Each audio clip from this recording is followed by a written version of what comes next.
19 жаштагы Лукаш үчүн күн сайын автоунаага отуруш оңой эмес. Ал кырсыктан улам 2 бутунан айрылып калган. Бирок машина айдап баратса, аны катардагы айдоочудан эч айырмалай албайсың. Лукашка машина айдаганды окутуучу Мирослав Буреш үйрөтүп жатат. Өзүңөр көргөндөй, бул машина буттардын жардамысыз эле айдаганга ылайыкташтырылып жабдылган.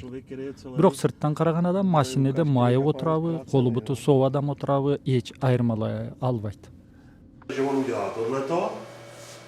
Окутуучу инструктор Мирослав мырза азыр Лукаштан башка дагы 5 студентке дарс окуп жатат.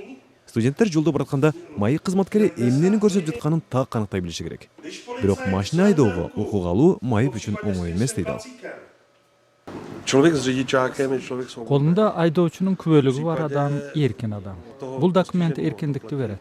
6 саны аман жөнөкөй айдоочудан айырмаланып, майып үчүн анын мааниси өзгөчө демекчимин.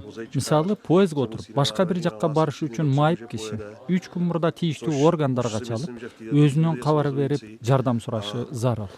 А эгерде анда машинеси болсо, отуруп алып эле кете берет. Майып эч кимден көз каранды болбойт. Чехияда майыптарга көз карандысыздык бериш үчүн бул мектепти дээрлик 20 жыл мурда мына бул киши Павел Пемл ачкан. Менчик бул мектепте окуш үчүн майыптар 2 аптага 700 евродай акча төлөшөт.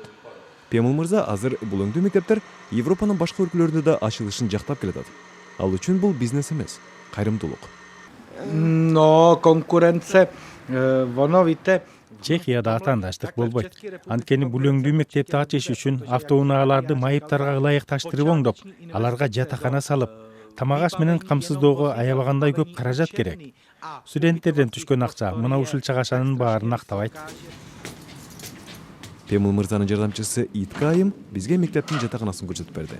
Бул жерге окуганы келген студенттер 2 апта эч жакка чыкпай, эртеден кечке сабак окуп машина айдашат. Жатакананын бул жери бир эле учурда элдер чогулуп бирге убакыт өткөрө турган жер жана ашкана. Имараттын ортосунда жайгашканына карабай, адамдар жалгыз убакыт өткөрүшүнө да ылайыктуу. Бул номер 4 бөлмө.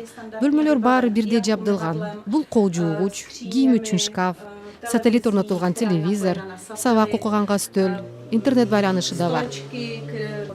Эми лифтке кирели. Муну биз майыптар үчүн ыңгайлаштырып, өзүбүз ойлоп тапканбыз. Активация целую добу. Мына адамдар жатчу жерге да келдик. Биз сүйлөшкөн студенттердин баары аларга Павел Пемлдин мектебинде түзүлгөн шарт жага турганын айтышты. Алар лекциядан кийин компьютерде суроолорго жооп берип, күн сайын инструктор менен машина айдаганга чыгышат. Биз Лукашка 2 аптадан кийин айдоочунун күбөлүгүн алыш үчүн чын дилден ийгилик кааладык. Лукаш, удачи. Good luck.